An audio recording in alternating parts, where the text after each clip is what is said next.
Hey everybody, this is B-Word of the Bleach Brothers podcast. Before we get into today's episode, I want to bring your attention to our Linktree. Please visit Linktree/Bleach Bros podcast for the links to all of our socials, streaming sites, and merch. Linktree is linktr.ee/Bleach Bros podcast, all one word. If you enjoy our content, make sure to give us a like and give us a review on whatever platform you're listening to us on. Also, invite your friends. And with that, let's get started with the show. Hey, this is Travis Demers, the radio voice of the Portland Trail Blazers. I don't know why, but you're listening to the Bleach Brothers podcast. You're never going to get this time back.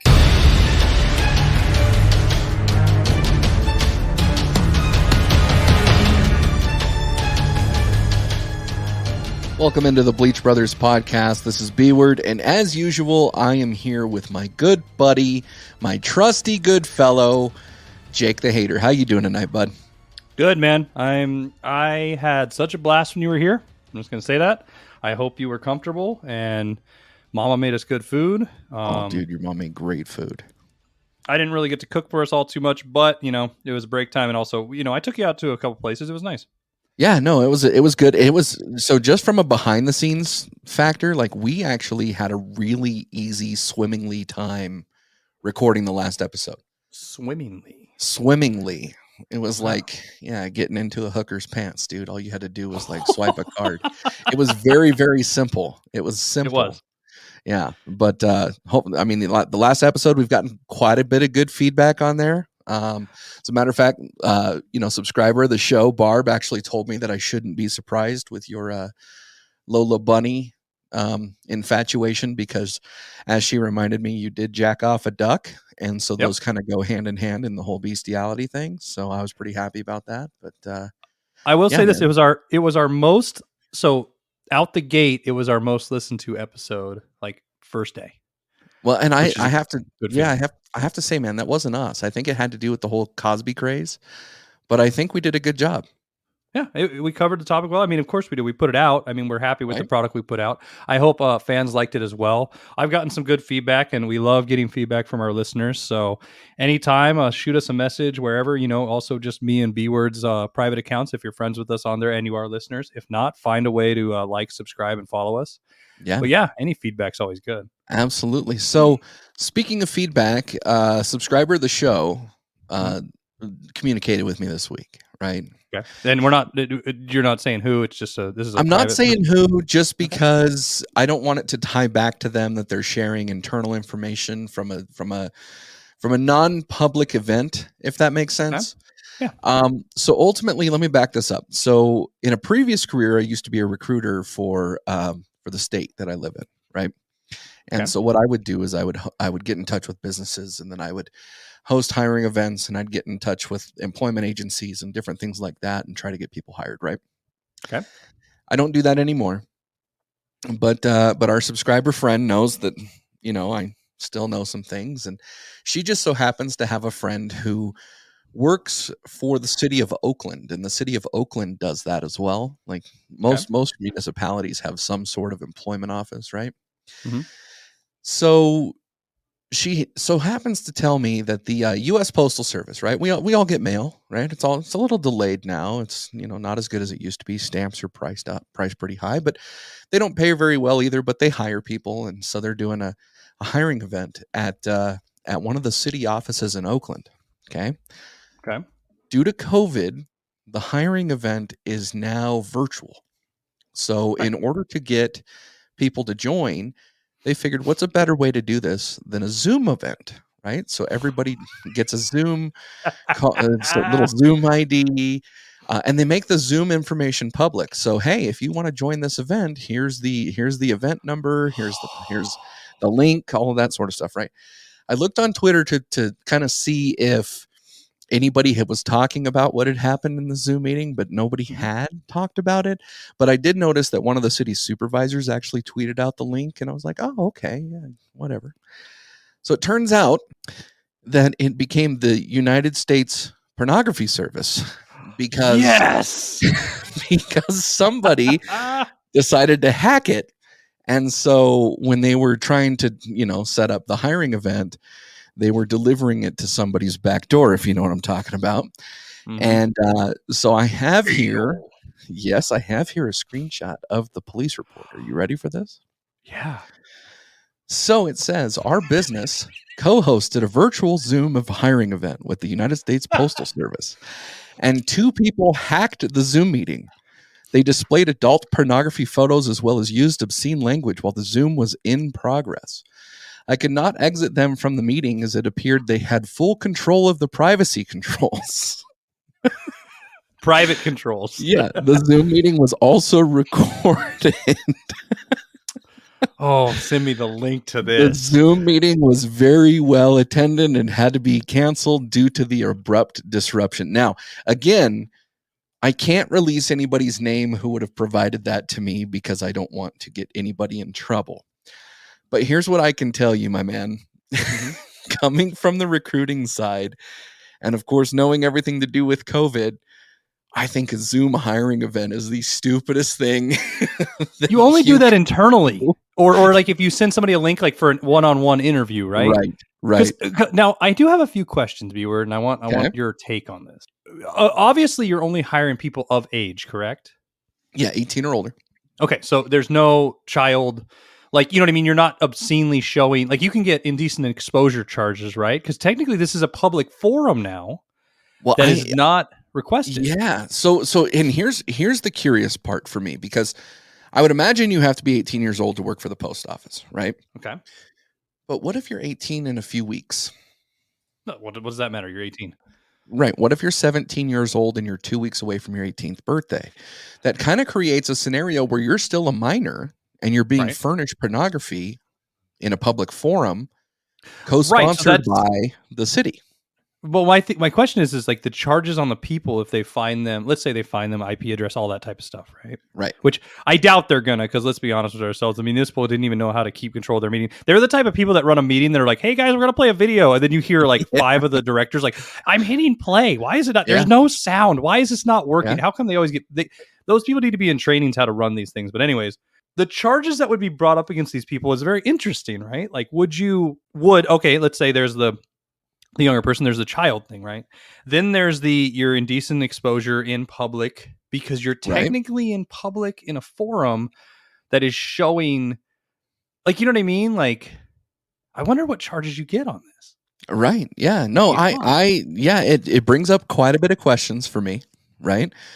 But it also makes, like, in some weird, sick way, it makes my heart happy, just because, like, you told me about the travesty this weekend in English class. A lot of stories. Oh, yeah, with Miss Apodaca, where we played the porno. He did.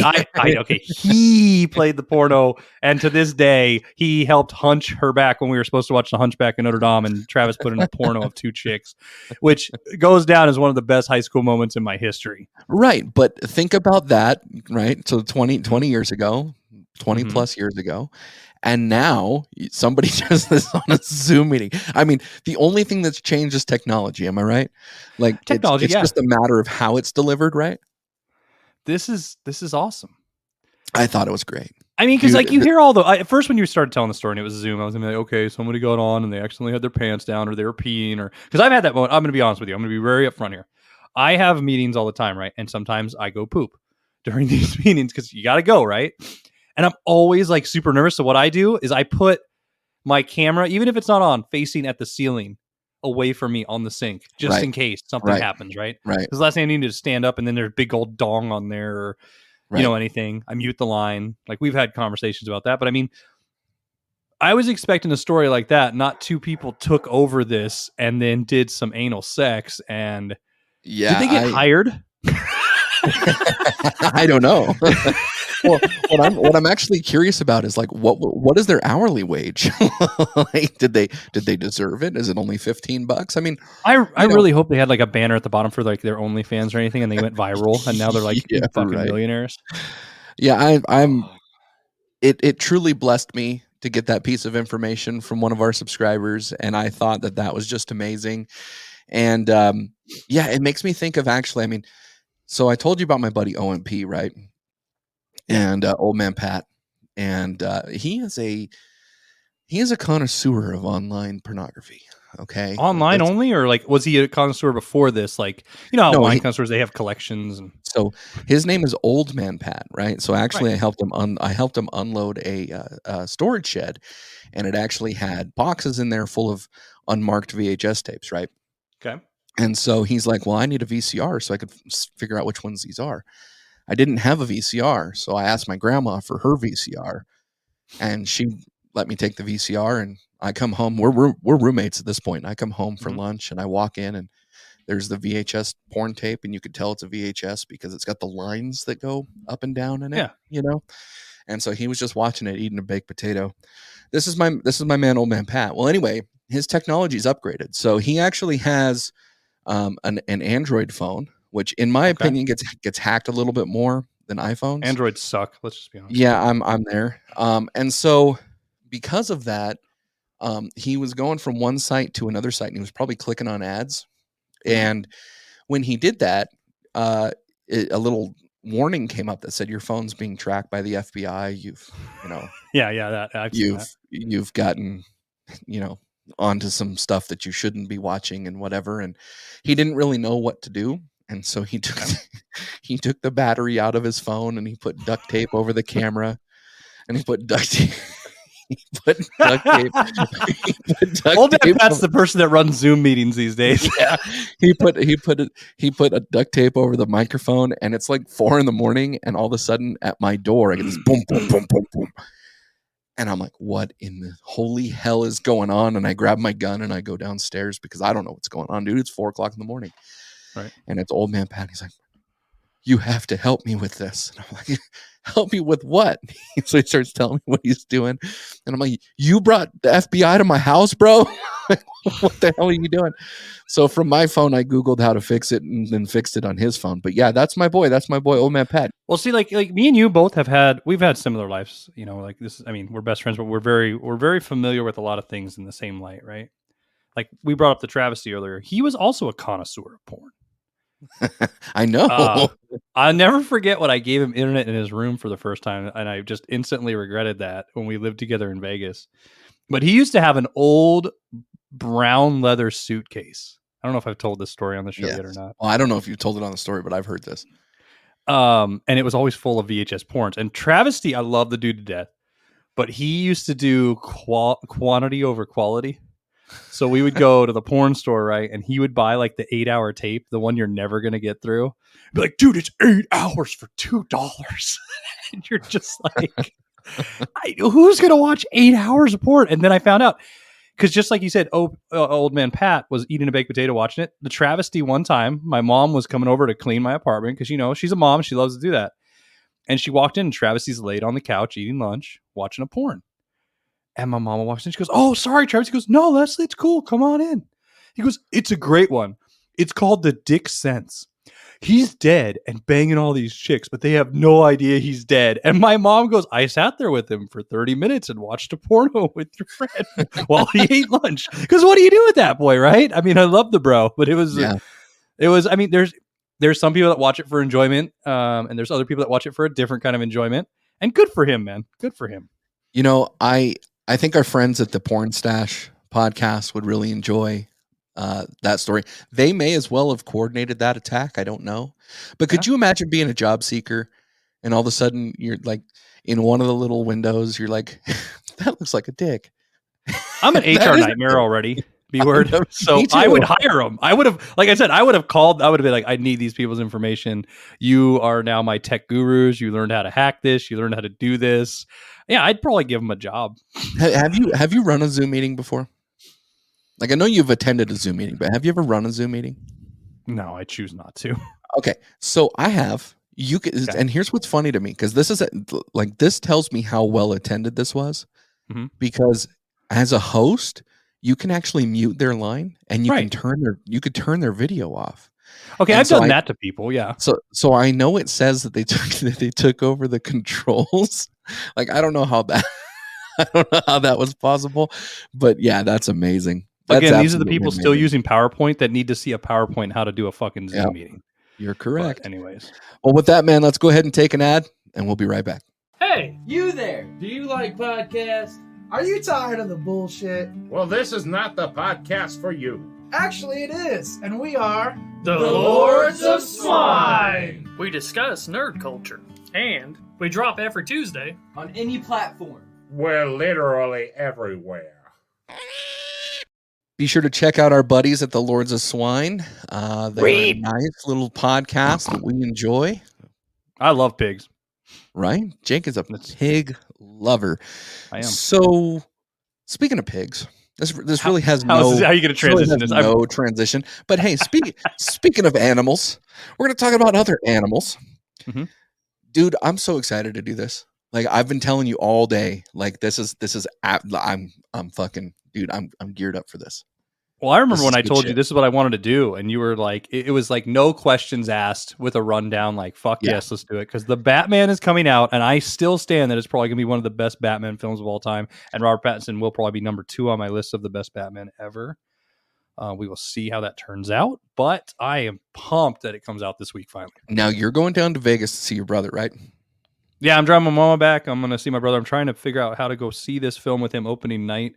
Dude, I'm nerding out so hard that Cinemark is selling a metal popcorn tin that I'm trying to get a hold of right now.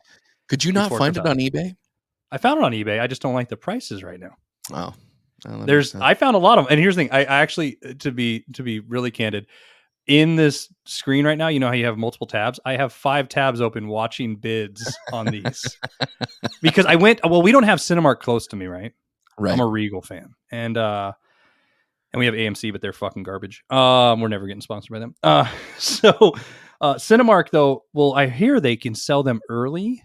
Yeah. But I'm not driving an hour just for that. I mean, there's a certain limit of what I'll do, right? Because like the price, I'm looking at the price on eBay is probably what's going to cost me in gas just to drive there to also find out if they'll do it or not, right? Because I'm sure if I call and some snot-nosed teenager answers, I don't know if we have those. Oh, yeah we have popcorn. You're going to have to show up in person, dude. Sorry. Yeah. But anyways, there's so much cool merch around this film. There's so much mystique and mystery along with giving us a lot. I think they're showing us a ton of trailers, but not doing like what other films did. Like, no offense, Spider-Man No Way Home gave away a lot. Yeah, this is not giving away too much, in my opinion. No, it's not. And it looks good. I'm really excited to see it. I've got tickets for opening night. Going to go and check it out next week. Now, we are not that podcast that gets to see it before everybody else does, right? Right. So because of that, we're not doing this as a here's what it is. But Jake had an incredible idea as far as if we looking at all the characters in the Batman. Right. We're going to recast it. We're going to recast it. Yeah, it's a dream casting. So who would you like to see? I actually took it a step further, dude. Okay. I told you this today. I'm using younger actors. Yeah, I'm only okay. I'm going to agree with you. Yeah. So I'm using actors who are either up and coming or are relatively unknown as my parameters. Now there are some of these actors are you're familiar with as fans or as people who just watch movies, but they're not necessarily actors who have been in comic book movies or have been in big blockbusters. And so that's who I'm using right now. And so Jake, my thought process is we kind of touch on the main cast, and I'll tell you who the main cast is right now. We've got Batman Bruce Wayne, of course. We've got Alfred Pennyworth. We've got Commissioner James or Jim Gordon. We've got Catwoman and Selena Kyle. The Riddler is Edward Nashton, which I thought was interesting. Penguin is Oswald Cobblepot, and then Carmine Falcone. Now, there are some other smaller roles in the Batman that we just don't know who the actors are playing. So there may very well be other characters, the Joker, or, somebody else might show up. We're just not familiar with that. But with these, bro, let's recast these. So I'm going to ask you first, Carmine Falcone. Who are you casting as Carmine Falcone? So like you, I'm picking only people that are now. I'm not doing anything like going back in time or anything, right? But I would pick Wes Bentley from Yellowstone. Ooh. The reason is I think he would make a lot of good characters in this, but I'm going for that that look of like a new age mobster, right? Right. Because I'm not making this film in the 50s. I'm making it based in present times. I think he's got the look. I think he could be conniving enough. Okay. And I think he would have amazing dialogue back and forth with Batman or whoever, I have to be honest. I almost thought of him as Batman, and the reason why I almost thought of Wes Bentley as Batman is just because of his looks. Okay. But I just didn't think that he would fit the role because he's older than what I'm shooting for Batman. And so great actor though. Great actor. Yep.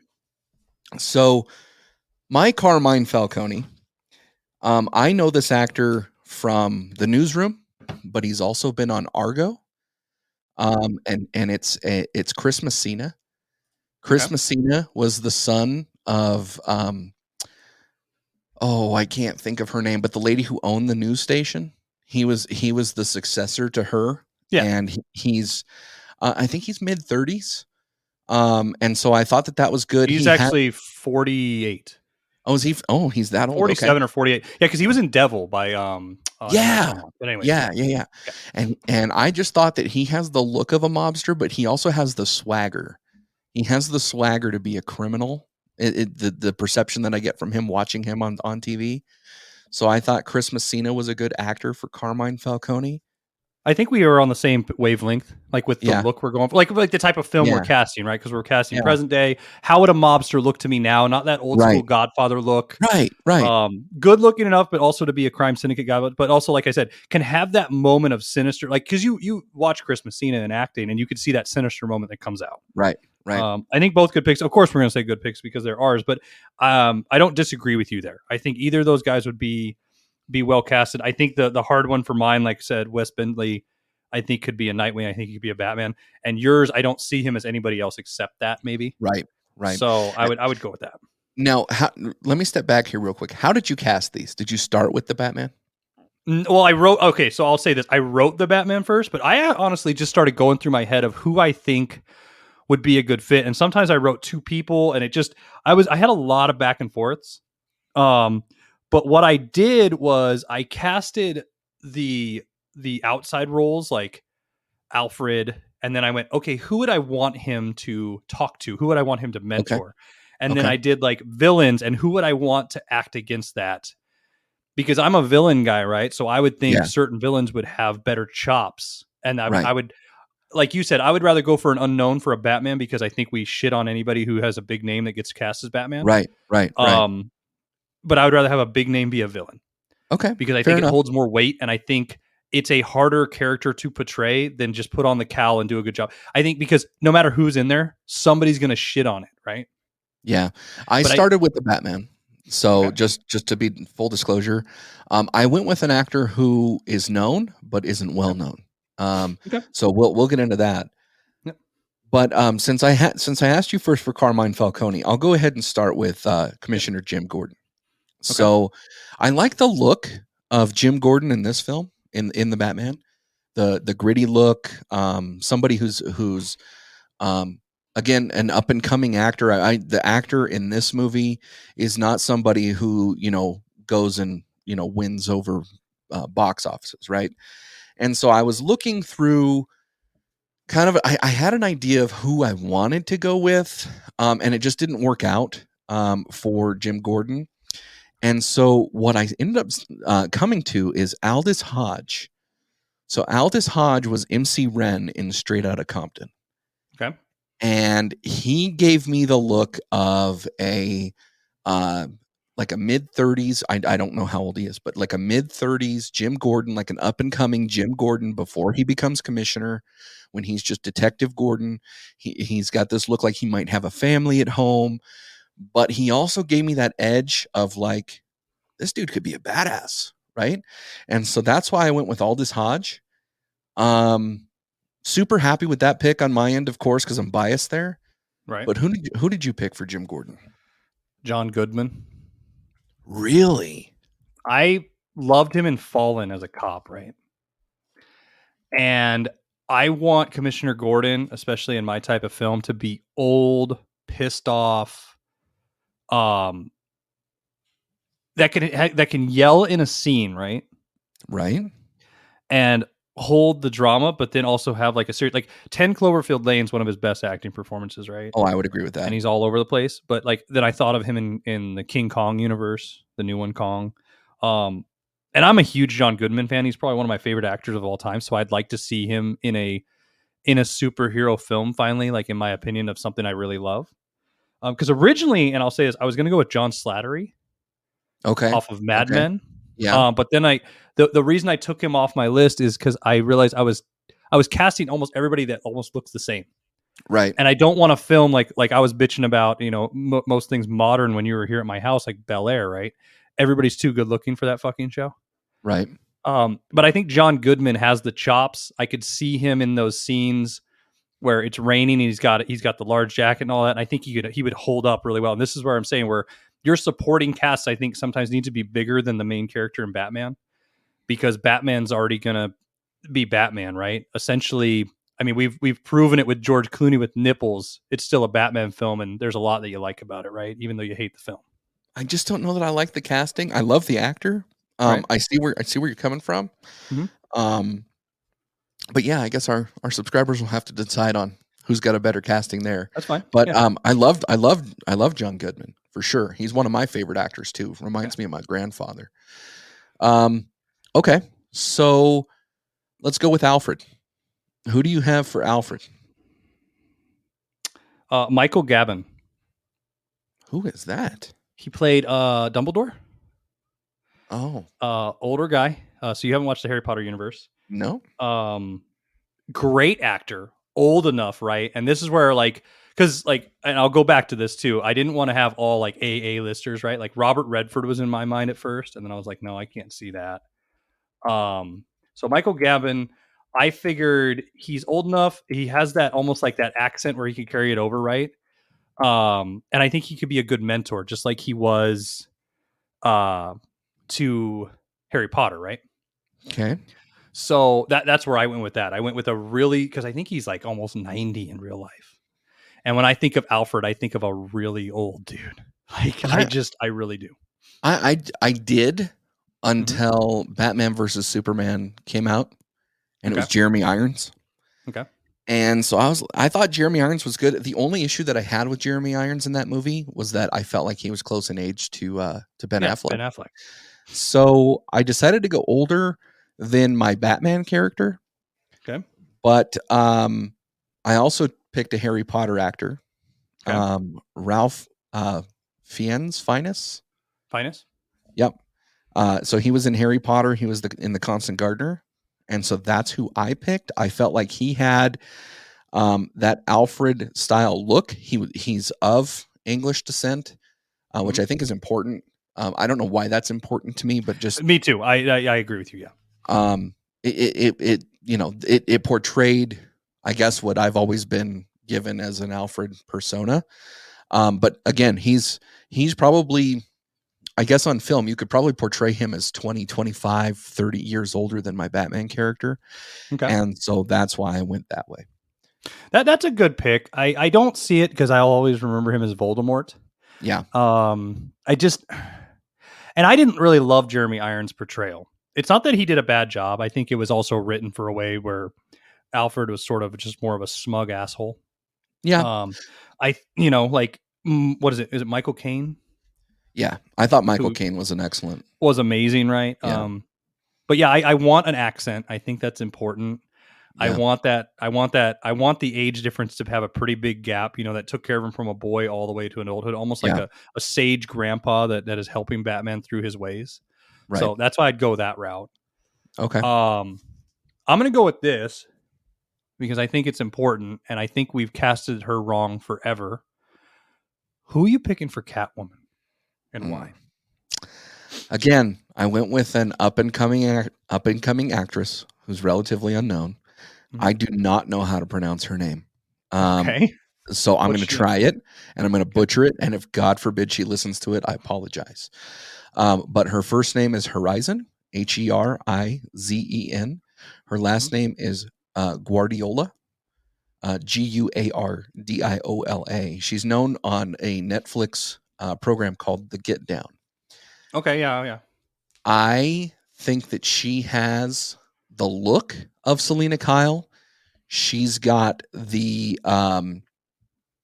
spunk of Selena Kyle. I think that she has a good mannerisms, or the ability to have the mannerisms that Catwoman needs. Okay. And she's good looking. And I think that that's important on with Catwoman. I mean, if you had an ugly Catwoman, it wouldn't be Catwoman, right? So No. I thought that she's very pretty. She also didn't do a bad job in The Get Down, so I thought it was good. I do think, again, because I am going with up and coming actresses and actors, that it's important for me to look outside the box than, let's say, like Selena Gomez or somebody like that, who probably would have been on somebody else's list, considering the age range that I'm going for. Okay. I'm going purely for facial structure look of what I imagine Catwoman's like. I think the way they've portrayed Catwoman has been wrong, where in the sense of, I understand they're making her more realistic and everything, but Olivia Wilde. Oh yeah, but yeah, for me, acting she's chops. a little older than what I'm going for, but I like Olivia Wilde.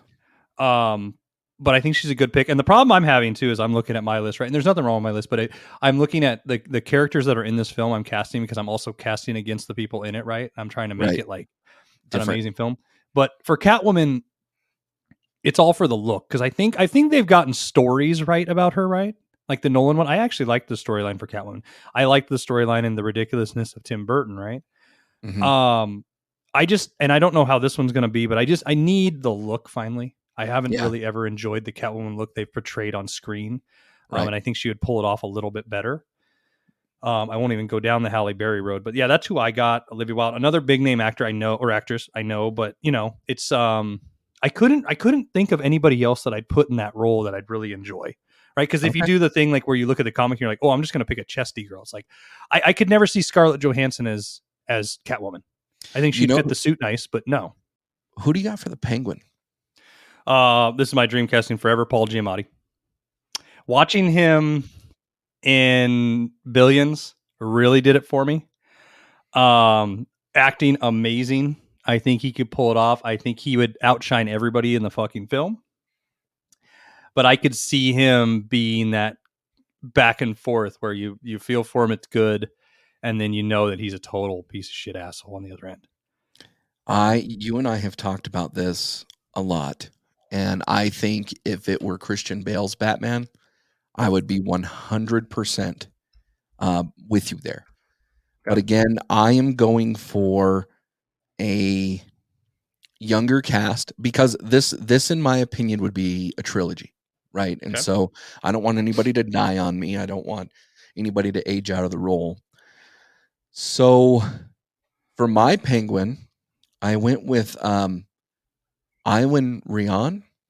Okay. He was in Game of Thrones. It's Iwanrheon.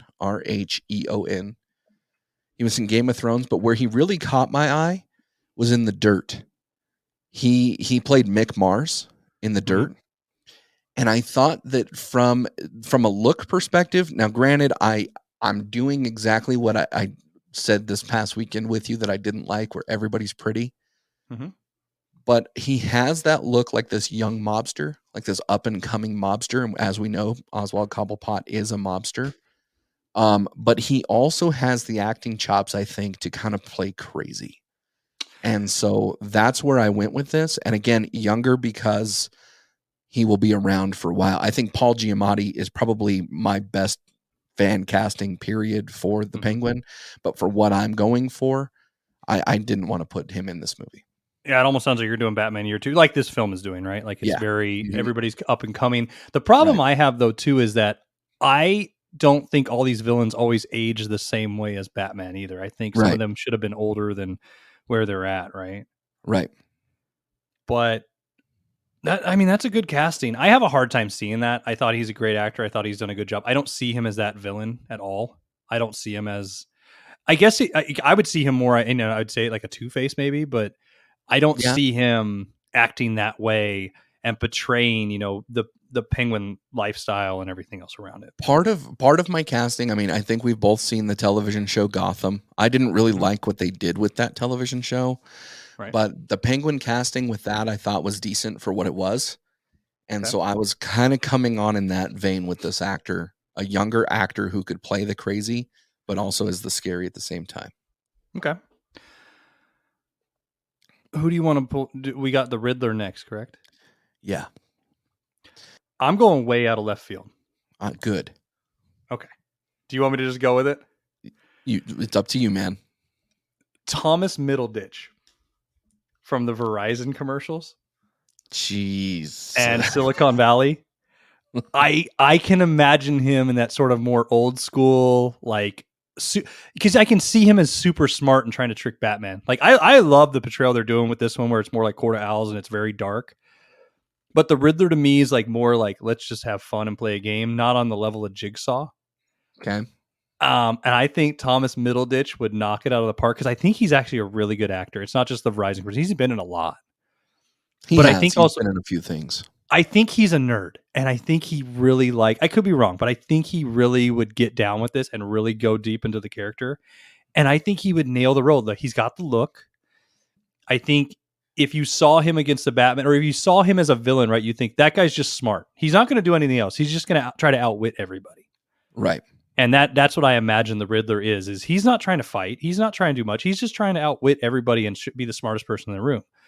And I think Thomas Middleditch would kill it at that role. Not anybody who I would have ever thought would have been the Riddler. Right. I think again for the Christian Bale side, I think we probably could have talked Axe off of Billions as the Riddler. Yeah. Johnny Depp as the Riddler, for instance. Yeah. But again, I didn't want to go that direction, and so I ended up going with Charlie Heaton off of Stranger Things. Yeah. Again, he's younger. I love the look of him. I think the look of him is so mysterious. It's dark. And how they portraying the Riddler in the Batman is this very dark and confusing character. And I can't wait to see him next week when we actually do. But that's kind of where I was coming with Charlie Heaton for the Riddler. Again, age-wise, fits into the cast very well. Very pretty, very young. Very pretty, very young. It sounds like you're casting the CW show, bro. I'm sorry. Like, I get it. No, I like totally your picks, understand. But looking at it on paper, I'm like, oh, this is a series coming out on the CW. This is not a movie coming out. Right. That's the only problem I have with it. I can really see that one. Okay, I'll give you Charlie Heaton. I think would be a great Riddler. I think he would have that.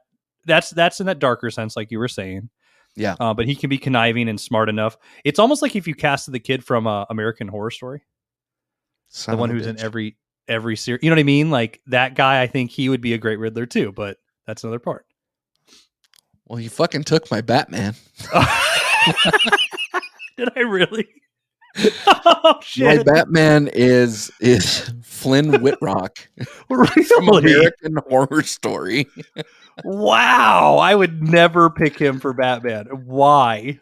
I think he's got the look of Bruce Wayne, which I think is important in a Batman character. Okay. I think if you look at his jawline and his nose, and the way that the cowl would fit on him, it would look good. He's tall. He's also ripped, and so I think that's a good characteristic there. He's got that smug pretty boy, which is kind of the Batman that I'm going for. Now, granted, in the Batman, this is like a dark emo type thing. Mm-hmm. That's not what I'm going for here. I guess your description of like a CW Batman, this guy would fit that CW Batman role, but he's also got the age that I'm looking for. And so that's where I thought that would fit. I think that's a really good pick. He's got the age, he's got the look, because it's that good looking thing where it's debonair, but it's also dark enough, right? Yeah. Where you could see him in the shadows and like, yeah, I think so it wasn't the guy I was thinking from American Horror Story. I understand I took your pick just based on that show, because who I was thinking of for the Riddler was Evan Peters from there, who's been in everyone. Okay. But Flynn Whitrock, I think, would be a great Bruce Wayne, and then have the smugness and everything, but also be a good Batman because he would fit the role. He'd fit the cowl. I could see that. That's actually a very good pick for your CW Batman. I'm going with somebody known, and it's more recent, like in the sense of like he's been a superhero in one of the newest films that came out for Marvel, but Richard Madden from Game of Thrones. Really? He's too good looking, man. If I could look like a star for my wife, it would either be him or Zac Efron, right? Like that guy is good looking. He's got swagger. He knows how to dress. He would look good in a tux. He has the jawline to be a Batman, right? I mean, that's an important factor, right? He's got the strong jaw. I could see him as a superhero. I could see him portraying Bruce Wayne eloquently. Okay. Yeah, I could see that. The hardest thing for me of him being Batman is the voice and what he's going to do with it. I think the voice is very important. Right. Very, very important. And I was very turned off by what Christian Bale did with the voice. Right. I liked a little bit better what Ben Affleck did with the voice because I think it was explained better and it sounded a little bit better. But yeah, the voice I think is important. So that's the cast that's at least the main cast of the Batman. Mm-hmm. But you and I came to the table with a couple different castings, correct? In addition? Correct. So I'll just tell you right now, I've got the Joker, Poison Ivy, Dick Grayson as Robin, and then I also have Dick Grayson as Nightwing. Okay. So what additionals do you have? I have Poison Ivy, the Joker. I have Tim Drake, Robin. Okay. I have Nightwing, Scarecrow, and Two-Face. Okay, so let's go Scarecrow and Two-Face since I don't have those. Scarecrow for me, I mean, I think a cop-out would have been the guy who played Jigsaw, and I can't remember his name. Is it Toby whatever? But I'm doing Caleb Landry Jones. Okay. I think he's creepy enough. I think he's got the look. I can see him with the long hair and the portrayal of acting crazy. And I could really see him play the character very well because I think the Scarecrow can have, I mean, he's the type of villain, right, where you can have him have a mask if you really want. And drugs help enhance what he's doing. So it's not that it doesn't take as good at acting chops. I think you could put so much ridiculous stuff around it and scary stuff around him that it makes the role better. And I think that's a character in Batman's rogue gallery that just needs a creepy looking, weird looking guy to play the role, if that makes sense. Okay. I don't need him to be as important as like the Riddler, hence why I wouldn't pick the guy who played Jigsaw, right? So that's there for that. And then what about Two-Face? Two-Face, I got Toby Leonard from Billions. I think he did a good job in Billions being a good guy and a bad guy. And so just because of that, he was Paul Giamatti's partner in the first season, and then he goes to jail. Mm-hmm.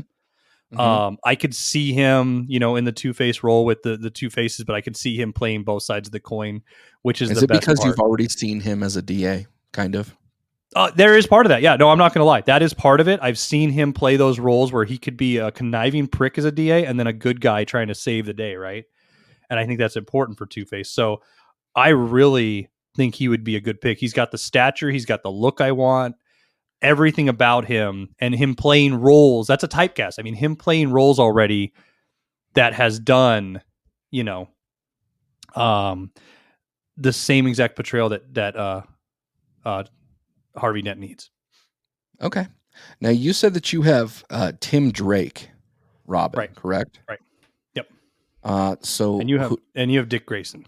I have Dick Grayson. So who do you have for Tim Drake? Logan Lerman from Percy Jackson. Oh, really? Yeah.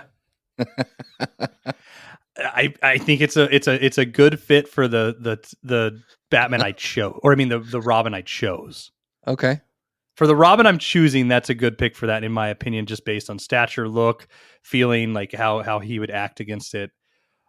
Because I think the dream Robin for all of us, and I'm sorry if I'm taking anything from you, is Joseph Gordon-Levitt, like we've always wanted from the Nolan series, which I see him as older now. Younger. Right, when he was younger. Yeah. But that's who I would pick for Tim Drake. Do you totally disagree with that? No, not that one. No, I was very disappointed when they did what they did with The Dark Knight Rises. But so my Robin, Dick Grayson, I ended up going again with a young actor. I didn't want one that was like in their 20s as an example, because I felt like he'd be a little too old for considering the age of my Batman. I also didn't want one that was very tall, because as they continue to get older, I wanted somebody who would still have a shorter stature than my Batman. So that way there was always that Batman and Robin. And so for my Robin, I ended up going with an actor who's already played in a superhero movie. He's already been in Shazam. His name is Asher Angel. And I felt like he has the look of a modern day Dick Grayson. I think, again, he has the stature. He's only 5'9". So my Batman actor's over 6, or at least 6. So I think that there's that gap there. And I think that the look of this actor, he can portray young for at least another 5 years. And for me, that's important until he becomes Nightwing. And I did not cast him as Nightwing, but they could always have him do that. Or they could have him, for instance, as Tim Drake, is what I was thinking originally. And then have a different Nightwing. Or they can kind of do whatever. But I thought he was a good Dick Grayson Robin. That's a very good pick, and you have a lot of good things around. I think we both picked a guy that looks the part. I also don't think I think we picked a guy with enough. We both did acting chops, but nothing over the top where he's going to outshine Batman either. I think that's important. Yeah. Not that I want anybody in the film we're casting to be a bad actor, let's say, but right. Sometimes there are scene stealers, right? And I don't want the guy. I want the guy to look the part and be like, "There's a Robin," and he acts like a Robin, and his supporting role is Robin. He's not, "Oh my God, he was the best part of the film." Mind you, the actor can just kill it, and knock it apart, and be the best part of the film. But I picked for that reason as well. I didn't want anybody too big of a name to outshine Batman, because especially when you're casting, as we said, more up and comers, you can't pick a huge name for that. Right. So, or else they'll Terrence Howard themselves. Yeah. So you're gonna you just picked Dick Grayson as a young. I did. Go with who for Nightwing you're doing then? So for Nightwing, he comes from for Stranger Things. And so I've got, I don't know how to pronounce his first name. Is it Dacre Montgomery or something like that? It's Dacre Montgomery. Okay. I think he's got the look of a Nightwing. He's got that early 20s, mid 20s like swagger about him, where he wants to stretch out his own wings, if that makes sense. He's tired of living under the cowl, and I think he's got the look there. Plus, I really liked him in Power Rangers. I thought he was really good in that movie. I liked the Power Rangers movie, so maybe I'm on an island of my own there. But also, he was the one that was trying to seduce the mom in Stranger Things, and so I kind of felt like he has that playboy type thing about him, where you could see him having a future love interest in the series and whatever else. So that's my Nightwing. That's not a bad pick. Taryn Eggerton. That's a really good one. He's a great actor. I think I actually said him when we were spitballing this last week. And I wanted to come to the table with an entirely different thing than we had spitballed this past week. But yeah, Taryn Egerton's a good one. Those two guys, so him and Paul Giamatti, just to be up front, those were the two I couldn't change, because I said Taryn Eggerton the first time too. And I just imagine, like I said, a cop out is Joseph Gordon-Levitt, right? Because we all wanted, that's a dream, right? Taryn Eggerton, because it's a look. He's a great actor. I think he could do the stunts. I think he's got the build. I could see him being almost a little bit of a cock shit, but nice enough to always want to help Batman like Nightwing does. And that's why. So I could just also imagine him, because I mean, your favorite Robin, I mean, out of all the Robins, is Nightwing your favorite? Yeah, I would probably say so. Okay, me too. I'll cop out. I'll say that. Yeah. Just because he's older, he's more mature. Like there's more of a character to him than just, hey Batman, I want an ice cream, or fucking holy bat shit, an ice Batman, cream. Right? I watched a Zoom meeting and then let's go bust those guys. Yeah, exactly. So we'll leave the Joker for last. Okay. So we both got Poison Ivy. Yeah. Okay. You want me to go first, or you want to go first? I do, because I'm going to say this is my favorite villain for Batman as a woman. Okay. I have the biggest crush on Poison Ivy, and I'm going to be very upfront and say I picked just a crush of mine just because I don't fucking care. Okay. So go ahead. Who do you got? I've got Alexandra D'addario. Okay. So she, to me, has the look. I love her eyes, dude. Oh my God, her eyes are amazing. But so she's been in Baywatch, the new reboot. It was a terrible movie. I don't recommend that anybody watches it. But she was also in Percy Jackson, and that's Okay. where I was first introduced to her. Again, age. That's where I was casting for here. But yeah, just the look of her. She's got that seductive, sultry look. I don't think it's much about hair color. I've seen, a redheaded You can Poison dye hair. Ivy. I've seen a blonde Poison Ivy. I don't think it's anything about that. I do think that you have to be very good looking because you are a seductive villain, and her acting chops are really not that bad. And so that's where I went with that one. Mine is going to be probably the worst actor in my film. Okay. This is all looks and somebody who I want to be seduced by, and I can imagine seducing everybody. And that's just even the boys like watching the film in the theater that just watch and go, "Yep, want that." Megan Fox is my Poison Ivy, all for selfish reasons. Totally selfish. Want to see it. Want to fuck it. I just want that moment in history. Can you imagine Megan Fox coming on to Batman? Yes, you can. And it's great. And it's glorious. And everybody wants it in a film now, B-word. That's so terrible. But it's so true. It's so true. It's terrible, shit. but you hate to admit it. You're like, shit. Like, I like Megan Fox a lot, and I'm Yeah. very sad that she actually got my name removed from her pelvic region, because she had Brian right on her hip, and it was spelled correctly, and it was like a name on my parking spot. And then she met this Yahoo that she's with, and they started sucking each other's blood, and I don't know. But Megan Fox, I think Megan Fox to me has more of a look for. Not in the movie. but I'm happy you got to choose, and so we'll go from there. So I can imagine that scene over and over again. It's such a great scene, Beaver. 20 years from now, some boy is just going to bleach his pubes to watching Megan Fox over and over and over, and it's going to be phenomenal. Good. So I don't know that I'm very happy with this next pick. From a facial perspective, I really like him. Again, this is the Joker. I don't know that I think you and I would agree that Willem Dafoe needs to be a Joker at some point, right? Yes. But again, with the age here, I kept it young.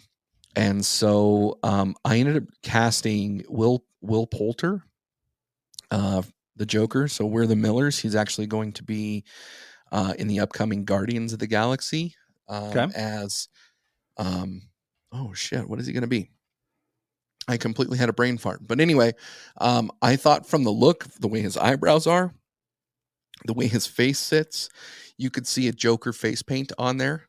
And the only thing that I don't like is because he is getting ready to be an actor now in the MCU. He's starting to get really built.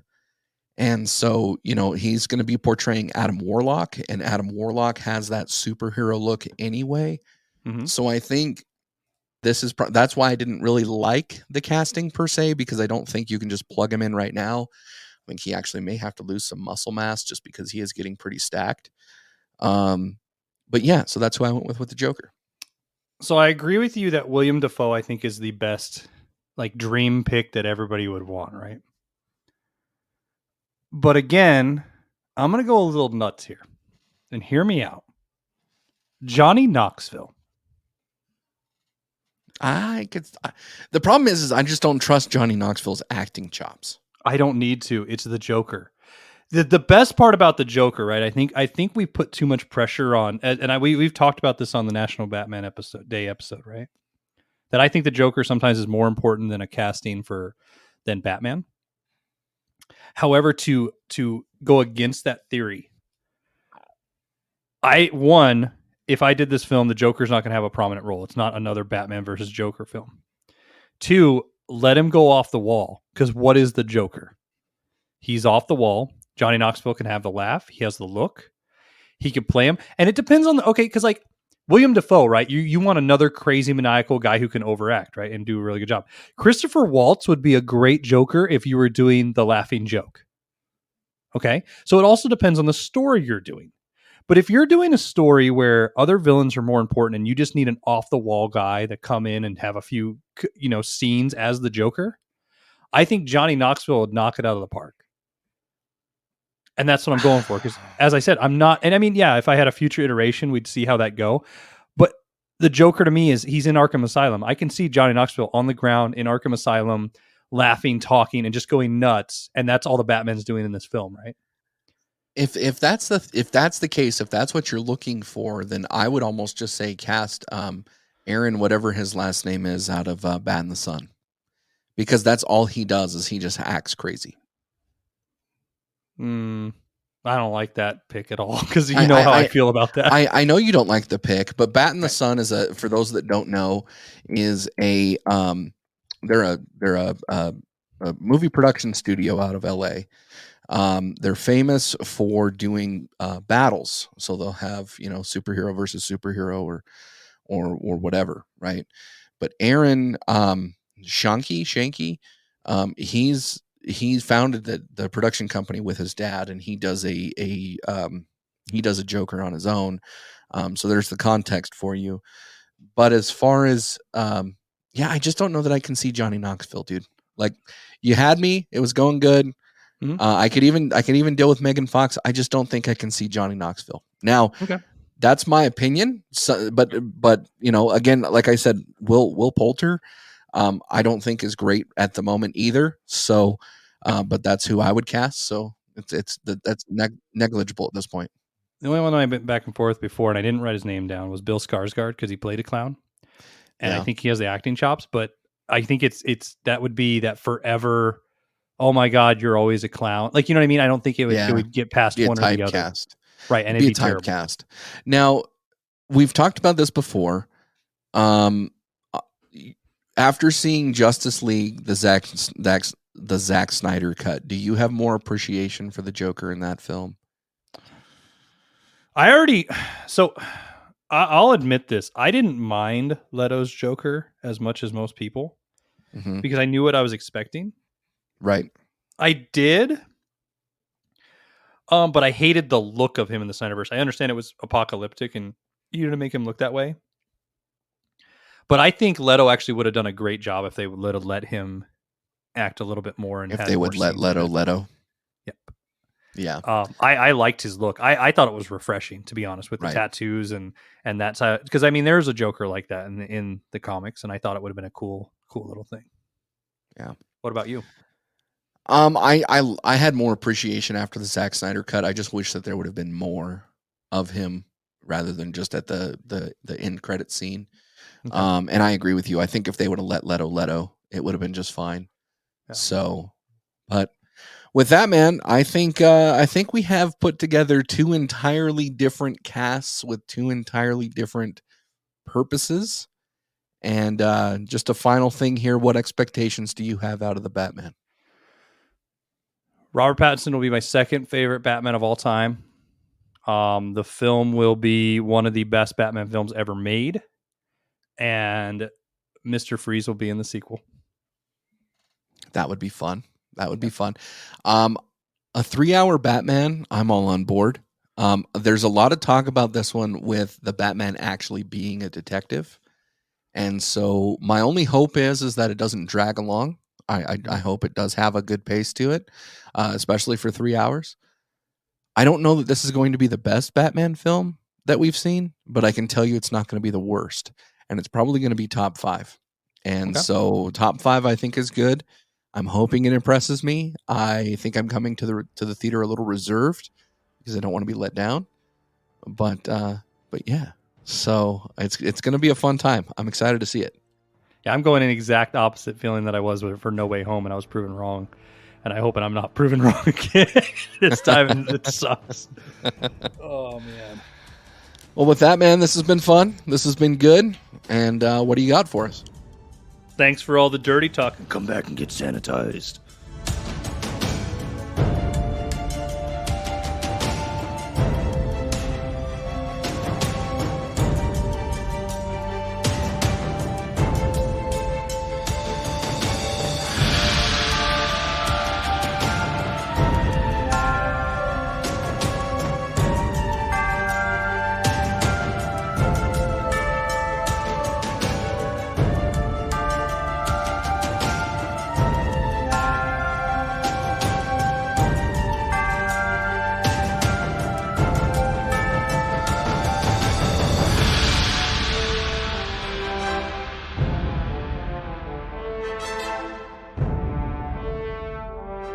Be sure to go check out Gebular, playing March 5th in Tacoma, Washington at the Plaid Pig, opening up for Deadbeat Blackout.